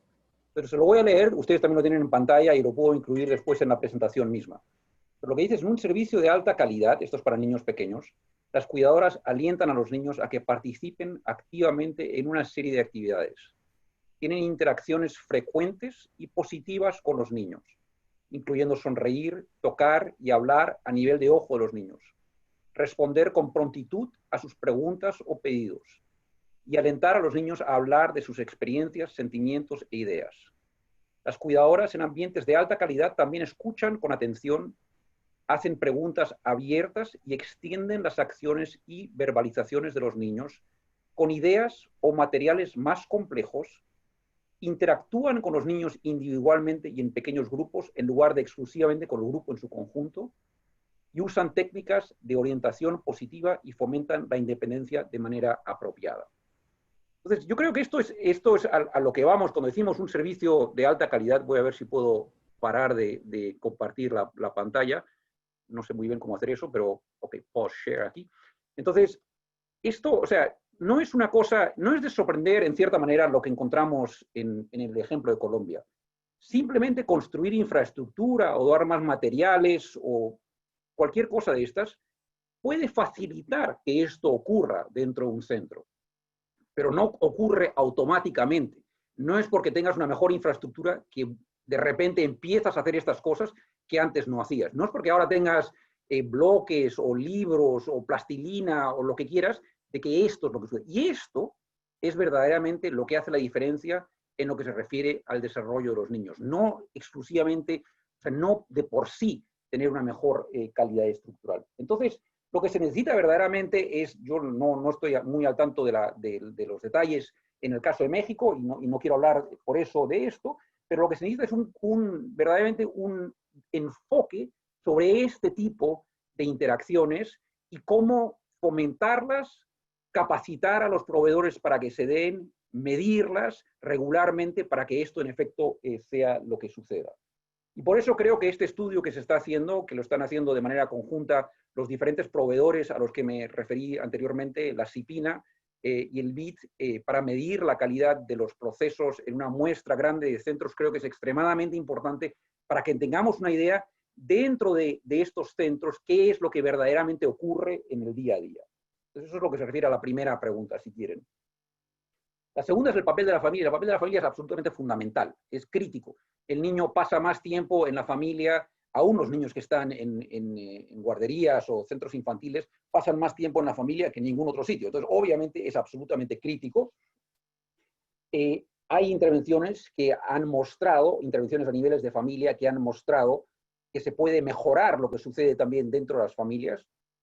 Por un lado, como digo, hay evidencia de que programas que transfieren recursos de manera directa a familias pueden tener un impacto. Tenemos evaluaciones del tipo de las que hablaba Jorge Luis, no de muy largo plazo, pero sí de 10 años, en las cuales se les entregó recursos efectivos a algunas familias y a otras no, en el contexto de una evaluación, y vemos que hay impactos positivos. Y también tenemos cada vez más evidencia de programas en los cuales trabajadoras sociales o otros capacitados trabajan directamente con padres para mejorar las prácticas de crianza dentro del hogar, y también sabemos que este tipo de programas, si están bien diseñados, si van a la población a la que deberían de ir y si tienen calidad, en el sentido de que una visitadora, una señora que va y trabaja con los padres tiene a lo mejor 1 hora cada 2 semanas o 1 hora cada semana. Entonces, lo que tiene que suceder en esa hora y lo que tiene que aprender, si quieren, lo que tiene que trabajar con la madre para que esto sea sostenible, es absolutamente crítico. Pero no hay ninguna duda, no hablé de esto simplemente porque los tiempos no me daban para hablar de las diferentes intervenciones, pero no hay duda que las intervenciones a nivel de familia son extremadamente importantes y que son también parte del paquete que debería de ofrecer el Estado para asegurar que los niños no lleven estas cargas, estos rezagos que les mostré también en el caso de México anteriormente. Gracias. Muchas gracias, Norbert. Han habido muchas preguntas. Estoy tratando yo de hacer un trabajo aquí de resumirlas todas para sintetizarlas porque se nos está acabando el tiempo. Entonces, si les parece, voy a cerrar dándoles un último momento para un minuto, así, minuto y medio para hacer una conclusión general y podernos decir si hay alguna otra cosa que les gustaría decir. Yo creo que una pregunta que sería muy interesante escuchar de ustedes es, en su experiencia, y sabiendo que nos escuchan gente del sector público de distintos niveles de todo el país y que ellos son quienes están hoy en día tanto trabajando en legislación como en la atención de niñas y niños, ¿qué recomendaciones básicas se podrían hacerles para poder desempeñar mejor su trabajo? Y específicamente nos han preguntado también sobre cuál ha sido el efecto de la pandemia en la atención de los niños y niñas y si hay alguna recomendación específica también tomando en cuenta esta coyuntura por la que estamos pasando. Si les parece, nos vamos otra vez con el mismo orden y empezamos contigo, Mónica. Sí, pues muchas gracias. Yo la recomendación que les podría hacer es leer precisamente y estudiar a fondo las observaciones generales del Comité de los Derechos del Niño, particularmente la 7, la 19 y las recomendaciones al Estado mexicano, porque me parece que ahí da toda la pauta de cómo hacer cada uno de los pasos que componen los presupuestos, además de que, bueno, desarrollan claramente las obligaciones específicas. Y yo voy a aventurar una situación respecto de la pandemia. La pandemia creo que el COVID nos muestra el fracaso de la educación formal, pero de nosotras las personas adultas, no de niñas y niños. Porque yo lo que he escuchado, pues es un afán en pelearnos con la realidad, ¿no? En decir todo lo que está haciendo falta y lo que van a perder los niños con no ir a la escuela, pues eso nos muestra que realmente pues no hemos recibido lo que debe darnos la educación formal, ¿no? Y que se sientan los cimientos de la primera infancia, que es la flexibilidad para adaptarnos al entorno, para comprenderlo y para transformarlo, ¿no? Entonces, mi recomendación aquí sería, tenemos que ser realmente muy creativas y creativos, ver los derechos de la infancia en su interdependencia, que también involucran derechos de las familias, que tienen que tener una perspectiva de género, porque es claro que la labor de cuidados en este país, por una tradición social, ¿no?, lleva a las mujeres y que no podemos perder de vista en que aún en una situación de emergencia como la que los encontramos, hay una obligación clara de inversión en la primera infancia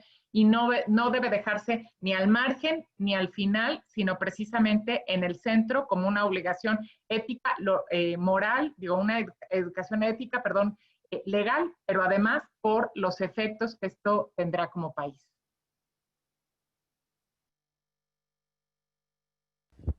Muchas gracias, Mónica. Excelente. Nos vamos con Jorge Luis. Sí, bueno, una conclusión breve y para elaborar un poquito en el término de la calidad. Yo quería súper brevemente platicar una experiencia. Una vez fuimos a un centro con el cual estábamos tratando de organizar una intervención y un par de colegas y yo nos presentamos en el centro y empezamos a interactuar con los niños para tratar de entender el programa que tenían ahí. Y lo primero que nos dijeron es, cuando le hables a un niño, agáchate para que lo veas de ojo a ojo, ¿no? Y eso se relaciona muy bien con lo que Norbert estaba diciendo y refuerza con que la calidad no tiene que ver con vamos a decir, con la intensidad intelectual del programa, sino con la intensidad en el cuidado y en la complementariedad con lo que los niños están viviendo en su familia. En términos del COVID y específicamente también en términos de género, un problema que va a ser prevalente aquí es para los niños en desventaja, obviamente va a tener peores consecuencias la pandemia, porque ellos son los que en la base tienen más problemas con la contrafactual que hablaba Norbert. ¿ok? Entonces, para Alberto, en el ejemplo que daba Norbert, tal vez no va a haber ningún problema porque sus papás se van a organizar para poder crearle un ambiente bueno, pero para el niño que está un poco más abajo en el espectro socioeconómico, va a ser peor la pandemia, porque probablemente este niño no va a poder tener este ambiente, y entonces la educación temprana en el futuro, los planes que podamos hacer para los niños que sufrieron la pandemia, es clave para poder compensar, digamos, lo que se ha vivido en este periodo. Y es importante el aspecto de género, porque como se mostró en el programa ABC del cual platiqué, muchos de los niños están en casas en los que la mamá tiene que salir a trabajar, además de proveerle toda la educación al niño. Entonces, ahí es cuando se generó muchísimo del retorno, porque ahí es cuando vale muchísimo la pena invertir en generar una opción de guardería a estas familias en las que solo hay un padre. Gracias. También es difícil resumir todo, pero quiero recalcar una vez más lo que dije al final y lo que también vienen diciendo los otros ponentes, que es lo crítico es la experiencia, el día a día, la experiencia del día a día que tiene el niño en su ambiente. Y lo crítico es tratar de encontrar políticas públicas que traten de mejorar esa experiencia, esas interacciones. Que en algunos casos son cosas a nivel de familia y en algunos casos son cosas a nivel de centros. Pero hay una tentación, en cierta manera, para los hacedores de políticas públicas, de enfocarse en cosas que son muy fácilmente medibles y que parece que tienen, no sé muy bien cómo ponerlo, pero casi como un rédito político inmediato, ¿no? Se construyen bellos centros, ¿no? Entonces se expande la cobertura en estos bellos centros. Y la realidad es que es mucho más complicado. Si lo que verdaderamente nos interesa no son los centros, sino lo que nos interesa son los niños, entonces es mucho más complicado. Y eso quiere decir que el énfasis en las políticas públicas tiene que ser precisamente sobre qué tipo de intervenciones inciden sobre estas experiencias, el día a día de las experiencias que tienen los niños, tanto en sus hogares como en los centros para aquellos que van a los centros. Y que tenemos que encontrar las herramientas para fomentar eso, y hay herramientas, aludí a algunas de ellas, pero tenemos que encontrar las herramientas para fomentar eso y para medirlo. Es mucho más difícil de medir, estoy consciente de que es mucho más difícil de medir, pero hay que hacer un esfuerzo de medir lo que verdaderamente importa y no lo que en verdad no parece importar tanto, por lo menos de por sí solo. Entonces esa es, digamos, si quieren, mi conclusión general sobre esto. En lo que se refiere al COVID, este es un reto generacional verdaderamente, es una tragedia, es algo que nos ha pillado en la región, extremadamente mal preparados, con muy poca capacidad de respuesta en diferentes dimensiones, tanto en lo sanitario como en otras. Pero coincido con lo que dice Jorge Luis, es un reto que va a afectar de manera particularmente dramática a los niños en hogares con menores recursos, por una serie de razones. Los niños en hogares con mayores recursos, los padres pueden trabajar a distancia, no han perdido el empleo, viven en condiciones físicas en general que reducen el contacto o que pueden reducir el contacto con otras personas, pueden aislarse más fácilmente. Y creo que lo que ya está sucediendo tristemente e inevitablemente hasta cierto punto es que esto va a reforzar ya las desigualdades existentes, las desigualdades que ya veníamos cargando como región históricas, que empiezan en la primera infancia, y entonces nos corresponde a todos hacer el mayor esfuerzo que podemos para, sobre la marcha, ver qué es lo que se puede hacer para asegurar que no se caigan demasiado, aún más, estos niños que de por sí ya venían en condiciones extremadamente frágiles, si quieren, y asegurar que en la medida en que se pueda, en la medida que pase la etapa más dramática de la pandemia, que no sabemos cuándo va a ser, tengamos las intervenciones que ayuden de la mejor manera posible de recuperar a estos niños, que claramente van a venir con mayores rezagos. Porque de verdad, si no, es como lo que decía José Ignacio al principio, es verdaderamente condenar a una generación de niños a tener unos niveles de desarrollo muy bajos que a su vez ya sabemos, esto no hay una duda sobre esto, se va a traducir en todo tipo de impactos negativos posteriormente. Entonces no hay una receta mágica, no les puedo decir, miren, lo que hay que hacer es exactamente esto, no, nadie tiene receta mágica, pero creo que es un reto verdaderamente generacional de tratar de encontrar las medidas, en particular para los niños más pobres, que aseguren que no se no se queden, que no se despeinen verdaderamente, que no se queden tan rezagados que sea prácticamente imposible recuperarlos después, por lo menos de una manera costo efectiva. Es muy triste, yo lo sé.